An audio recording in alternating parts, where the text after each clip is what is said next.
Bonsoir. Ce soir, c'est Mamie qui raconte une histoire d'alerte rouge. Dans la grande fourmilière, cachée sous les racines d'un vieux chêne, l'activité battait son plein. Les fourmis travaillaient sans relâche pour préparer la grande fête des récoltes. Tilt, une fourmi ingénieuse et toujours pleine d'idées, observait avec fierté une étrange machine qu'il venait de mettre au point. « Regardez-moi ça !» s'exclama-t-il avec un large sourire. « La moissonneuse-batteuse fait un travail remarquable. Elle enlève l'enveloppe des grains en un rien de temps. » Les fourmis autour de lui hochèrent la tête impressionnées. « Et ton pressoir à baies, il fonctionne bien aussi ?» demanda une voix calme derrière lui. Tilt se retourna, c'était Atta, la reine de la colonie, majestueuse et attentive. « Justement, j'allais y jeter un œil, répondit Tilt. Tu viens ? Bien sûr, dit Atta en se levant. Ils traversèrent plusieurs galeries jusqu'à atteindre une grande salle creusée spécialement pour les travaux salissants. Là, une équipe de fourmis s'activait autour d'un énorme levier. « Attention, on y va !» cria une grosse fourmi. D'un signal, des dizaines de fourmis surgèrent et se mirent en place.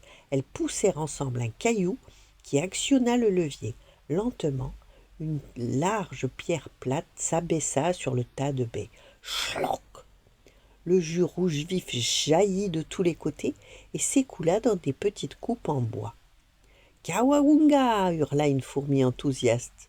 Quand le pressage fut terminé, Atta s'approcha, trempa un doigt dans le jus et goûta.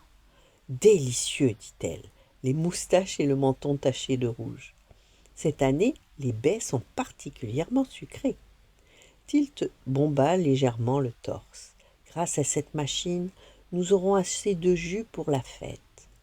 Puis il ajouta en riant, à condition que la gourmande Couette et ses amis ne passent pas par ici avant. Les fourmis éclatèrent de rire. Couette, une jeune fourmi vive et malicieuse, avait déjà été surprise plusieurs fois en train de se servir en cachette. 3 fois la semaine dernière, précisa-t-il en secouant la tête. L'ambiance était joyeuse, le travail avançait vite, quand soudain, « Alerte, alerte !» Une fourmi soldat déboula dans la salle, criant dans un mégaphone fabriqué avec une feuille enroulée. « Alerte ! Les fourmis rouges approchent, elles arrivent sur la colonie, alerte !» Le silence tomba d'un coup. « Tout le monde en position !» ordonna Atta. Les fourmis lâchèrent leurs outils. Certaines se mirent à courir, d'autres à se regrouper. Tilt, le cœur battant, suivit la reine. Ils arrivèrent à l'entrée de la salle et se retrouvèrent face à une demi-douzaine de silhouettes rouges. « En avant !» lança Tilt, prêt à charger. Mais au moment où il allait bondir, une voix s'éleva. « Attends, attends, c'est moi, Tilt !» Il fronça les antennes. « Couette ?»« Oui, oui, ne nous attaque pas !»« Stop !» cria Tilt. Toutes les fourmis s'immobilisèrent. Il s'approcha prudemment de la première fourmi rouge et éclata de rire. « Mais vous êtes couverte de jus de baie ?» Effectivement, sous la couche rouge collante apparaissaient les couleurs habituelles des fourmis de la colonie. Couette sortit de derrière ses amis, un peu gêné. « On voulait juste goûter !» Atta leva un sourcil sévère, mais Tilt intervint rapidement. « On a eu une fausse alerte, ce ne sont pas des fourmis rouges, juste des voleuses maladroites. » Quelques fourmis laissèrent échapper un rire. « On pourrait vous appeler les baies rouges, non ?» proposa Tilt en souriant. Même Atta ne put s'empêcher de sourire. « Très bien, dit-elle, mais il y aura une condition. » Couette baissa la tête.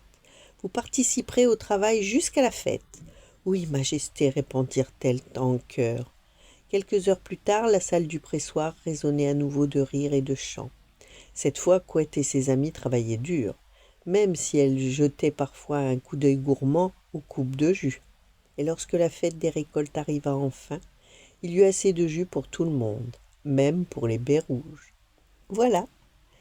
Bonne nuit, faites de beaux rêves, et à demain.